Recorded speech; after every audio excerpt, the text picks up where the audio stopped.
ಪುರುಷರ ರೈಟ್ಸ್ ಅಂತ ಅಂದ್ಬಿಟ್ಟು ಕಳ್ಸಿದ್ದಾರೆ. ಹಕ್ಕು, ಪುರುಷರ ಹಕ್ಕು ನೋಡಿ ನೀವು ಚಲಾಯಿಸ್ಬೋದು ಇವಾಗ ಅಂತ ಅಂದ್ರೆ ಅವ್ರಿಗೆ ಸುಮ್ನಿರಕ್ ಆಗ್ತಾನೆ ಇಲ್ಲ. ಅವ್ರಿಗೆ ನಾವಾಗ ಹೇಳ್ತಾ ಇದೀವಿ, ನಾವು ಮ್ಯೂಚುವಲ್ ಆಗಿ ಅಂಡರ್ಸ್ಟ್ಯಾಂಡಿಂಗ್ ಬಂದು ನಾವು ಬೇಡ ಅಂತ ದೂರ ಹೋಗ್ತಾ ಇದೀವಿ. ಇನ್ನೇನ್ ಅದ್ರಲ್ಲಿ ನಾನು ಹಕ್ಕೇನ್ ಚಲಾಯಿಸ್ಲಿ ಅಂದ್ರೆ ಅವ್ರು ನನಗೆ ಐಡಿಯಾ ಕೊಡ್ತಿದಾರೆ, ಇಲ್ಲ ನೀನ್ ನೋಡು ಹಿಂಗ್ ಮಾಡ್ಬೋದು ಅಂತ ಐಡಿಯಾಗಳನ್ನ ಕೊಡ್ತಿದಾರೆ. ಇಲ್ಲ ಸರ್, ಇವಾಗ ನಾನು ಹೇಳ್ದಂಗೆ ಸರ್ ಇಲ್ಲಿವರೆಗೂ ಒಂದು ತಡ್ಕೊಂಡಿದೀವಿ ಸರ್, ಇಲ್ಲಿವರೆಗೂ ಸಾಕು, ಇಲ್ಲಿವರೆಗೂ ಏನೇನಾಯ್ತು ಅಲ್ಲಿಗೆ ಮುಗಿಸ್ಬಿಡಿ.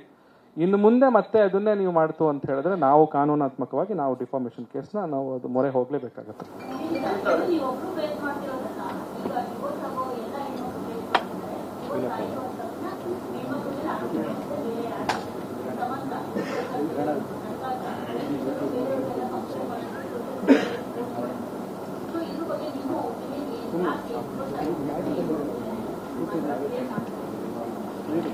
ನಂಗೆ ಅದು ನಿಜವಾಗ್ಲೂ ಗೊತ್ತಿಲ್ಲ ಏನಕ್ಕೆ ಅಂತ.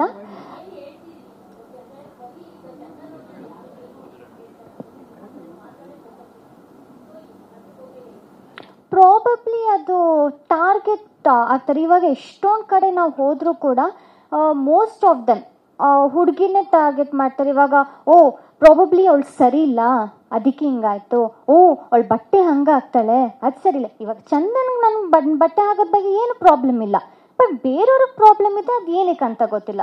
ಸೊ ಆ ಥರ ಹುಡುಗಿಗೆ ಒಂದು ಟಾರ್ಗೆಟ್ ಆಗ್ತಾರೆ, ಇವಳ್ಗ ಪಕ್ಕ ಅದಿತ್ತು ಅದಕ್ಕೆ ಹಿಂಗಾಯ್ತು ಅಂತ. ಸೊ ಅದಕ್ಕೆ ನಿಮ್ಮ ಮನೆಯಲ್ಲೂ ಎಲ್ಲರ ಮನೆಯಲ್ಲೂ ಅಮ್ಮಂದಿರಿರ್ತಾರೆ, ಅಕ್ಕ ತಂಗಿರಿರ್ತಾರೆ.